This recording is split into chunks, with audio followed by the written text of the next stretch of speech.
Hi everyone, today let's make the steamed layer tapioca cake. It's a very beautiful dessert and very delicious at the same time. In Vietnamese, it's called Bánh lợn, which literally means pig skin cake. Making this cake is not that difficult, so let's start.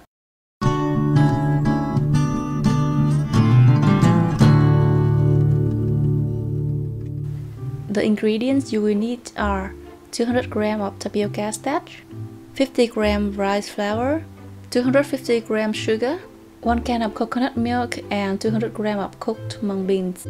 To cook the mung bean, I wash 100 g of the peeled mung beans until the water becomes clear and then soak them in water for an hour.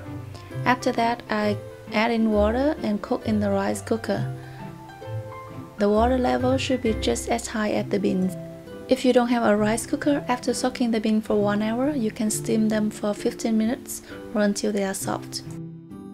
Next, we dissolve 250 g of sugar in 1 can of coconut milk and 300 ml water.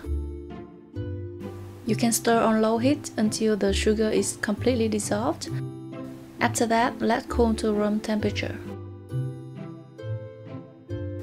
Next, we mix the tapioca starch with the rice flour and the coconut mixture.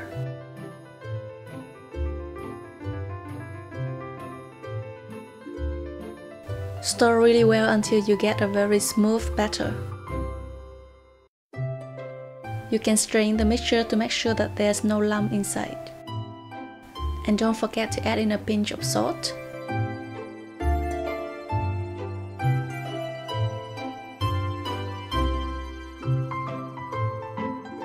Next, we divide the batter into 2 portions, one a little more than the other.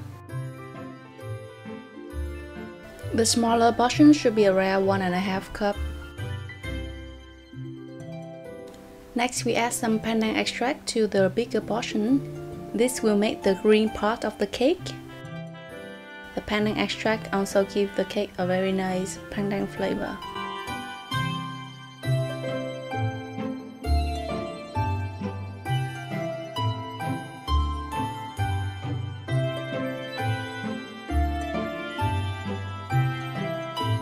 For the yellow layer, we're gonna blend the cooked mung bean with the smaller portion of the batter.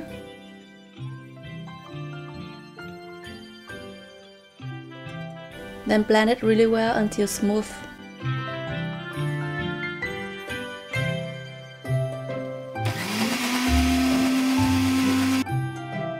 Next, we grease the pan with some vegetable oil and boil the water in the steamer. If you don't have a steamer, you can do like me.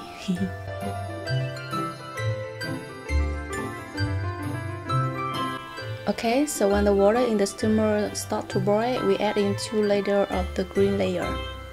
Cover the lid and steam for about 3 to 4 minutes. To avoid the water dripping into the cake, you can wrap the lid with the kitchen towel like this. When the green layer is slightly set, we're gonna add in 2 layers of the yellow batter. Make sure the lower layer is slightly set before we add in a new layer because we don't want them to mix up. But we also don't want them to be too separated, so steam each layer just a few minutes only, and not too long. Okay, so just continue until you finish the batter. You can make this cake in a pan or in small molds like this.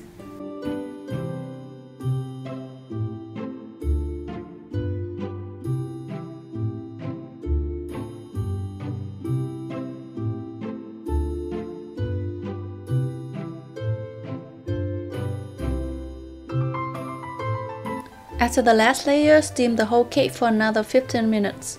When you poke the center of the cake with a chopstick and you see no batter spilling out, it's done. For example here, the heart-shaped one should be steamed a little longer and this small one is done already. Make sure you let the cake cool completely before you unmold and cut them.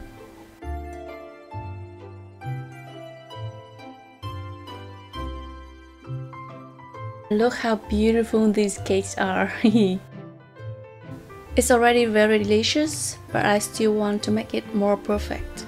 I want it to be a little softer and has the natural fresh pandan flavor.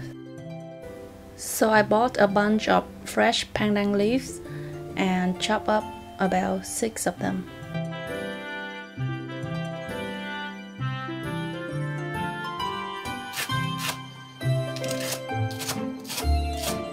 After that, I blend it with 100 ml water in a food processor.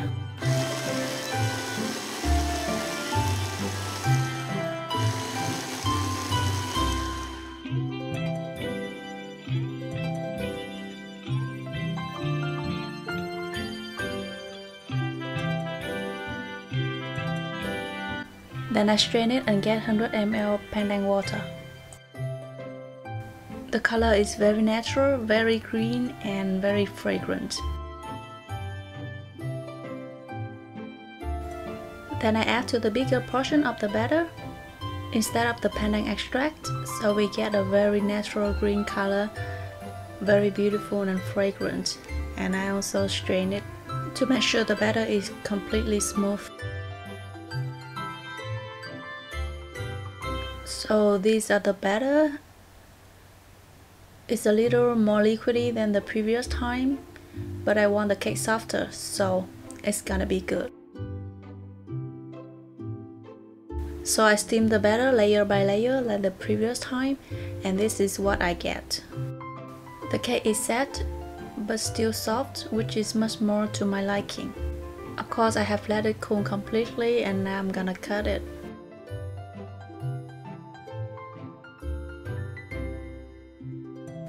To have a smooth cut, I grease the knife with some vegetable oil. Normally they cut into diamond shape, but you can just cut into whatever shape that you like. You can serve this cake within a day, or you can keep it in the fridge for 2 to 3 days. If you eat on the next day, you can microwave for about 30 seconds to 45 seconds and then let it cool, and it's good to eat again. The layers are even, the cake is soft and glutinous, and it has great flavor of pandan and mung beans. It's a perfect cake to serve in the afternoon with a cup of hot tea.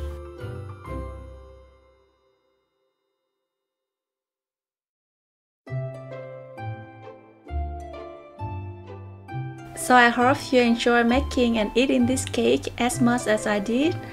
Thank you for watching. Bye bye!